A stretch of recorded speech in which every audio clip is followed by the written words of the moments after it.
ஏசாயாவின் தீர்க்கதரிசனத்தின் புஸ்தகம் 54வது அதிகாரம் 10வது வசனம் இப்படியா சொல்லுகிறது. மலைகள் விலகினாலும் பர்வதங்கள் நிலை பெயர்ந்தாலும் என் கிருபை உன்னை விட்டு விலகாமலும் என் சமாதானத்தின் உடன்படிக்கை நிலை பெயராமலும் இருக்கும் என்று உன்மேல் மனதுருகுகிற கர்த்தர் சொல்லுகிறார். அன்பு தேவ ஜனங்களே, உங்களுடைய வாழ்க்கையில் எல்லாவற்றையும் நீங்கள் ஜீரோ அப்படிங்கிறதான ஒரு சூழ்நிலையில் நீங்கள் கடந்து இருந்திருக்கலாம்.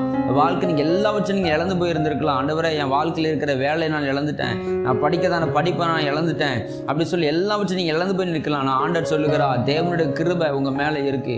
அது மலைகள் விலகினாலும் பர்வதங்களே நிலை பெயர்ந்தாலும் தேவனுடைய கிருபை உங்கள் மேலே இருக்கும் என்று உங்கள் மேல் மனதுருகுகிற உங்களுடைய தேவனாகிய கர்த்தர் உங்களை பார்த்து சொல்லுகிறார். அன்பு தேவ ஜனங்களை, எதை வேணா நம்ம விட்டு போகலாம், ஆனால் தேவ கிருபை நம்ம மேலே இருந்துச்சு அப்படின்னா ஜீரோவாக இருக்கிற நம்முடைய வாழ்க்கையை கூட ஆண்டவர் ஹீரோவாய் மாற்ற அவர் வல்லமை உள்ள ஒரு தேவன். இந்த நேரத்தை தேவனுடைய கர்த்தனுடைய வாழ்க்கை கொடுங்க. ஆண்டவரை, என் மேலே தேவனுடைய கிருபை இருப்பதற்காக ஸ்தோத்திரம் அப்படி சொல்லுங்க. கர்த்தர் நிச்சயமாய் உங்களோட வாழ்க்கையை ஜீரோவாக இருக்கிற